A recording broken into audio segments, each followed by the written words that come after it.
For a brief moment there, it felt like cricket in America was on to something. The unexpected run in the 2024 T20 World Cup, also held partly in America, brought fun and notoriety to a sport which it has never had stateside. Major League Cricket, meanwhile, has continued to make inroads and plant the flag further. Look, it wasn't on a rocket ship of growth. It wasn't the next big thing, but the foundations being laid seem promising enough. Cricket is never going to be this huge sporting pastime in America, but it was well on its way to finding a niche, probably somewhere below lacrosse and volleyball in the American sports hierarchy. Sure, that won't get us a test tour of England or anything like that, but competition with the likes of the Netherlands and Namibia was good enough. Heck, maybe one day, if everything broke right, we get to go to Dhaka for a competitive ODI against Bangladesh. It's a modest dream, and one that seems further away than ever before, with the International Cricket Council likely suspending USA Cricket for failing to make required reforms. The sport seems more likely to be heading back to the dark ages of the 2000s and the 2010s, when the USACA, the precursor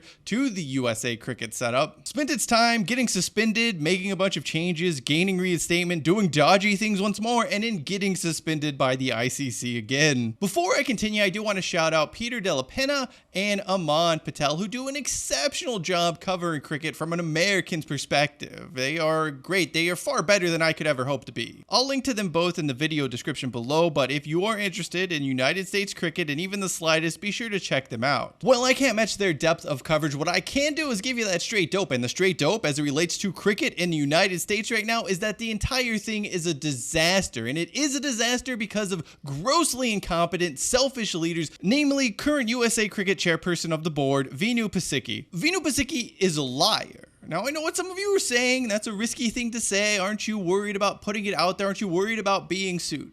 I am not, and here's why. He claims to be an ardent cricket lover and an able administrator. This is the platform he ran on when trying to get elected to the board of USA Cricket. The thing is, people who love cricket, truly love cricket, don't spend all of their time running the sport into the ground like he has done. Similarly, that able administrator thing, well, such a person wouldn't allow the organization they are running to be suspended by the ICC and probably forcibly removed from their position. It absolutely blows my mind. This man has become a despot in a position that has such a small modicum of power. The head of USA Cricket is barely above the general manager of a Cracker Barrel in terms of importance. Yet, just like those small-time F&B managers who think they are far more important than they really are and treat everyone under them like crap in hopes of a small bonus from corporate, Pasiki has somehow convinced himself that he is invaluable, that USA Cricket would not exist without him. It is a classic despot move. No matter how terrible things are going, they have brainwashed themselves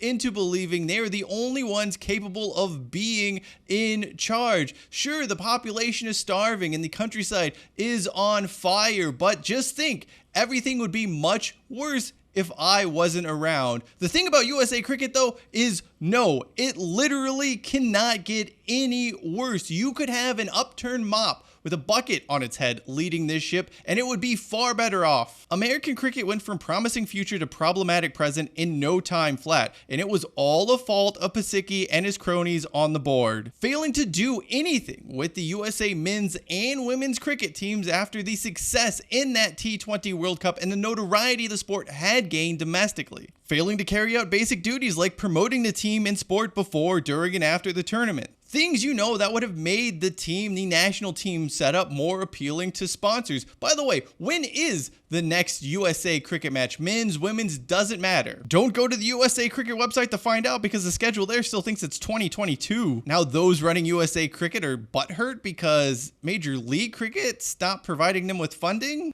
They went as far as putting out a laughable press release saying how MLC was supposed to financially support the USA national teams and to develop cricket infrastructure as part of their contract to operate a league in the United States. Cool beans, but USA Cricket hadn't been doing that with the previous money they received from MLC and its parent company, nor did they seem particularly interested in becoming self-sufficient. The looming question by all parties involved seems to be, what exactly is USA Cricket doing with the money it receives? And and nobody has even a halfway decent answer. Given that Pasiki is desperately trying to cling on to power within the USA cricket setup, it's pretty obvious no one wants outsiders going through the books they're keeping. Why else would the man who claimed to love cricket allow the sport to fall into disrepute in the country he calls home? Regardless, those in charge of cricket in America are on borrowed time. Hopefully they get theirs in due course. The real question is what happens now to the sport stateside. The thing is, ICC suspensions, while not ideal, also don't happen to be the end of the world. Sri Lanka was suspended for 2 months towards the end of 2023 and we're still allowed to play in ICC events. I seriously doubt America is going to be barred from participating in either ICC sanctioned events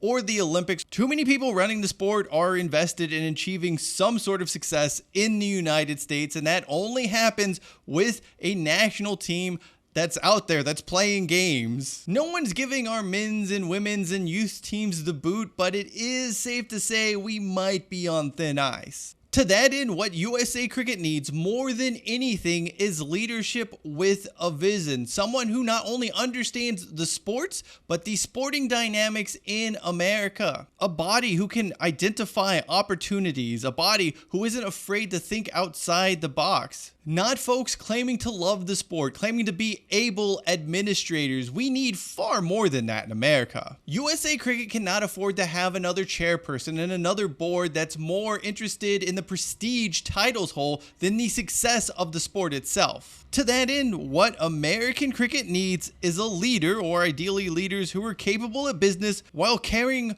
for all stakeholders, while investing in the success of everybody, from fans to players to teams, from clubs to the national setup. They need to be invested in the success of everyone. Make no mistake, cricket will not be a damn thing here in the United States without everyone pulling in the same direction, without everyone working for the same goal. I still believe there is room for cricket in the American sporting landscape, but those running the sport need to be doing a good job, and that hasn't really happened, has it? Anyway, thank you for watching this video. If you would be interested in learning about some of the weirdest stadiums out there, including a few cricket ones, you can check out the video in the upper left-hand corner of your screen. Until next time, I am Cheyenne Hollis.